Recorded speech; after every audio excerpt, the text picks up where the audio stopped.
Natapos tayo sa nakaraang episode na kung saan ay nailigtas na ng ating bida ang nakababata niyang kapatid. Subalit saktong dating naman ang mga military na tiyuhin ang napatay ng ating bida at pinag-utos na patayin silang dalawa.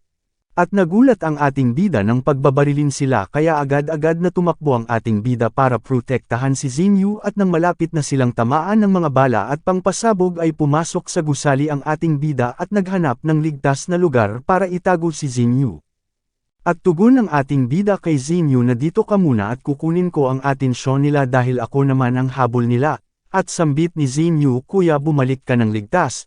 Tugon naman ng ating bida, na huwag kang mag-alala babalik agad ako, at nang lumabas na sa pinto ang ating bida, ay yumuko at napapikit na lang si Xinyu, at tuluyan nang lumabas ang ating bida at sa paglabas niya ay sinalubong agad siya ng mga bala. At madali lang nitong naiiwasan ang mga bala, at tumakbo ito papalayo para iiwas si Xinyu. At pumasok ito sa isang gusali, habang binabaril ang ating bida sa pinagtataguan nito, ay di nito batid na madami palang zombie sa likod nito. Pagkalingon nito sa likod ay napapaligiran na pala ito ng zombies, kaya ginamit nito ang pintuan na ginawa nitong panangga sa mga bala, at tinapon sa mga zombies, hinagis niya ito ng malakas at tumama sa mga zombies at namatay ang mga ito, nag-notify ang system, na nakapatay ito ng maraming zombies. At nakatanggap ito ng puntos. Nagulat at naging interesado ang isang pinuno ng mga hangal sa pagkasaksi ng pangyayari, dahil batid nito ang lakas at bilis ng mga galaw na pinakita ng ating bida. Kaya inutusan nito ang driver ng helicopter na humanap ng malapit na building at para makababa ito. Sa kabilang banda nabigla ang ating bida dahil di nito napansin na may zombie na mula sa likod nito at akmang kakagatin na ito. Subalit pagkalingon nito ay pinapaputukan na ito ng helicopter gamit ang Gatling gun nito at tumama iyon sa zombie na nasa likuran ng ating bida, at nabutas ang katawan nito. Sa isip-isip ng ating bida ang paggamit ng ganitong sandata ay sadyang napakapanganib lalo na't sa mga survivors na nasa malapit. Kaya tumakbo ang ating bida papalayo, at madali lang nitong naiiwasan bawat bala, dagdag pa nito na nagsasayang lang ito ng mga bala. At galit ang ating bida, dahil wala itong tigil sa pagpapaputok. Laking pagtataka ng isang hangal na gumagamit ng Gatling gun sa ating bida, dahil naiiwasan lang nito ang mga bala ng walang kahirap-hirap. Ngunit ang pinuno ng mga hangal na bumaba ng helicopter ay nakatutok na ang sniper na baril nito patama sa balikat ng ating bida, at pinaputok na nga ang baril nito, napansin ito ng ating bida ngunit nakaiwas lang ito ng bahagya, at natamaan pa rin ito. At sinabi rito sa mga kasamahan niyang hangal na nataman niya ito, at ito'y nagtatago sa isang gusali, dagdag pa nito na naaamoy ng mga zombies ang dugo nito, kaya mag-focus sila sa zombies kung saan ito tatango, para madaling matukoy kung saan nagtatago ang ating bida. Gulat na napapaisip ang hangal na pinuno, sa kadahilanang hindi niya ito gaanong nataman, at hindi nagmimintes bawat tira nito, maaaring dahil iyon sa bilis ng reaksyon ng ating bida. Habang nagtatago ang ating bida, ay batid nito na hindi magtatagal ay matutuntun siya ng mga ito, dahil sa amoy ng dugo. At di nito napansin na may sniper pala na nakaabang sa kanya. At naamoy na nga ng mga zombies ang gusali na pinagtataguan ng ating bida, at pumakawala ng isang missile ang helicopter sa kadahilanang natukoy na nito kung saang gusali nagtatago ang ating bida. Nakita ng ating bida na papalapit na ang missile kung saan ang pinagtataguan nito, at namuo dito ang malaking pagsabog sa isang gusali kung saan ang pinagtataguan ng ating bida, at akala ng mga hangal na patay na ang ating bida dahil walang nakakaligtas sa ganoong pagsabog. Nagulat ang pinuno ng mga hangal dahil may napansin ito noong paala na ang mga usok sa pinangyarihan, at napatanong maaaring hindi pa ito patay, at biglang nagulat ito sa kanyang nakita, dahil may isang malaking halimaw, at yun ay si Jinbao, na iligtas ni Jinbao ang ating bida, at nagpasalamat ang ating bida sa pagkakaligtas nito mula sa pagsabog. At napatanong ito kay Jinbao kung ano ay kailangan nitong gawin, dahil hindi nito kayang abutin ang helicopter na nasa taas nito. Naamoy ni Jinbao ang sugat na natamo ng ating bida at biglang nagalit ito, at pinalabas na nito ang kayang kapangyarihan, nag-evolve ito at nagkaroon ng pakpak, at napagtanto ng ating bida, kaya ito nag-evolve sa kadahilanang madami itong nake na mga zombies habang papunta rito. At binalaan ng pinuno, ang mga hangal nitong kasama na mag-iingat dahil aatake na ang mga ito sa kanila. At laking pagtataka ng mga hangal na nakasakay sa helicopter dahil nakakalipad din si Jinbao. Kaya pinaulanan na nito ng mga bala, habang si Jinbao ay papalusob na at gagawa na ng isang atake sa mga hangal na nasa helicopter, nataman ito ni Jinbao at sumabog. Ngunit nadakip pala ng pinuno ng mga hangal si Zinyu, at sinabi niya sa ating bida habang nakatutok ang baril nito kay Zinyu, alam kong mahalaga ito sa'yo, tama ba? Galit na tugon naman ng ating bida, kung may mangyaring masama sa kapatid ko, papatayin ko kayo. At nakangiting tugon naman ng pinuno ng mga hangal na sige subukan natin kung alin ang mas mabilis, ikaw o ang bala sa baril ko, at nagbabanta ito na babarilan niya si Zinyu. Wikang sigaw naman ng ating bida na, itigil niya ito, ako lang naman ang target nyo, hayaan nyo na lang ang kapatid ko. Dagdag pa nito na gusto nyo lang naman akong hulihin, para matapos ang misyon nyo, makikipagpalit ako sa kanya. At inutusan nito si Jinbao na dalhin si Zinyu sa ligtas na lugar.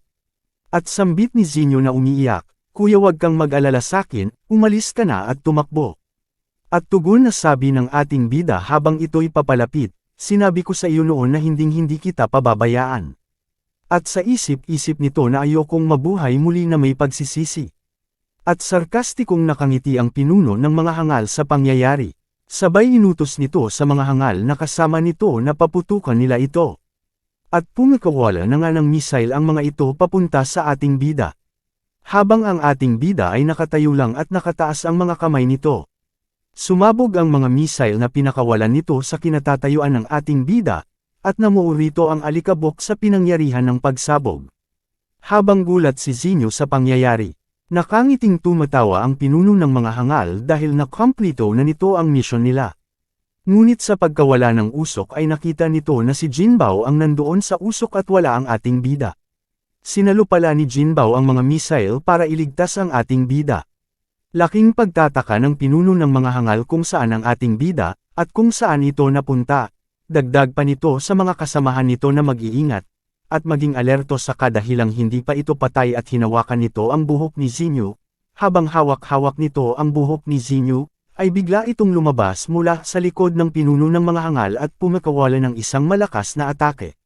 Natamaan ito ng ating bida at tumilapon papalayo, at nabitawan nito si Zinyu sa pagkakahawak. Ngunit dito napatay ng ating bida, inutos kaagad ng hangal na pinuno na, barilin nila ang kapatid ng ating bida. Gulat na sumigaw ang ating bida dahil buhay pa pala kahit malakas ang pinakawalan nitong atake, at sabay pumakawalan na ng missile ang mga kasamahan nito papuntang kay Zinyu. At dali-daling tumakbo ang ating bida para iligtas si Zinyu, hinawakan nito si Zinyu at sumabog ito sa likod ng ating bida, at bumagsak ang mga ito. Pagmulat ng mata ni Zinyu ay nagulat ito sa nakita nito dahil may dugo ang kamay nito, at tinanong nito ang ating bida kung okay lang ba ito, ngunit wala ito narinig na tugon mula sa ating bida, at dagdag pa nito na, hindi ka pwedeng mamatay, hindi ko kayang mabuhay nang wala ka kuya, idilat mo ang iyong mga mata, pakiusap kuya, ngunit wala peren itong narinig na tugon. Sa kabilang banda kaya pala nabuhay ang pinuno ng mga hangal dahil ginamit nito ang baril para salagin ang atake ng ating bida, kaya hindi ito namatay, pero batid peren dito ang natamo nitong sugat sa kadahilanang nabali ang ribs nito. At umiyak na nga si Zinyu, ngunit nagising na ang ating bida at pinunasan nito ang luha ni Zinyu, natigilan sa pag-iyak si Zinyu, at wika ng ating bida, huwag ka na umiyak, patawad at di kita na iligtas. Ngunit tugon na sabi ni Zinyu habang hawak ang kamay nito, hindi ka dapat humihingi ng patawad kuya, ako dapat ang nagsasabi noon sayo, dahil naging pabigat ako sayo. Wika ng ating bida na nahihirapan nung una akong bumalik at nakita kita. Sobrang saya ko, para akong nananaginip, gusto ko ay treasure ang pagkakataong ito. Ginamit ko ang aking buong lakas para baguhin ang pagkakamali ko noon ngunit sa huli ay pinahirapan pa rin kita at napunta sa isang mapanganib na sitwasyon. At sa pagkakataong ito, ay aalis pa rin ako nang wala ka. Zinyu patawad, at bumagsak na nga ang kamay nito, naghuhudyat na wala na itong buhay. At biglang nagkulay asul ang mga mata ni Zinyu. At sumigaw si Zinyu kasabay ang paglabas ng malakas na enerhiya sa katawan at paligid niya habang sinasambit na kuya hindi ka pwedeng mamatay. Sa isip-isip naman ng hangal na military commander na nakakapagsalita pa rin siya matapos tamaan ng napakaraming bala. At sinabing hindi siya tao, at nabigla ang hangal dahil biglang umulan ng snow.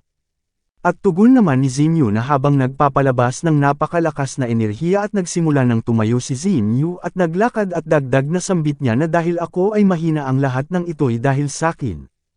Kuya patawad, kaya ngayon ako naman ang paprotekta sa'yo. At nabigla ang hangal dahil sa pagkakaalam niya ay hindi nakakapaglakad si Xinyu kaya hindi siya nakagalaw sa kinatatayuan niya. At nagsimula ng magpalabas ng matutulis na yelo si Xinyu, at tuluyan ng tumama ang pinaka-walang atake habang nakatulala pa rin ang hangal na commander at nabigla ang hangal ng Merem Demon niyang tumama ang pinaka-walang atake ni Xinyu. Sambit ng hangal na ano ito itinago niya ang ang yarihan niya imposible hindi rin siya tao at nakakaya niyang gumamit ng yelo. Sa kabilang banda naman ay kasalukuyang may dalawang babae na sakay ng isang airship at sambit ng isang babae Sister Yun kumpirmado na. Ang Lucas Leon ng Primordial Seeds ay nasa ibaba natin at napakalas ng enerhiya na biglang sumabog ngayon lang.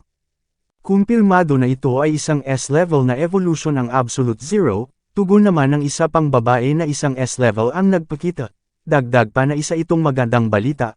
Subalit sa hindi malang kadahilanan bigla na lang nawala ang Lucas Leon ng Primordial Seeds at bumaba na ang dalawa nang makita ang lugar ay alam niya ang nangyari tugon ng isang babae na ito ba ang S-level na mandirigma at sino kaya ang nag-sealed ng lugar nato gamit ang yelo.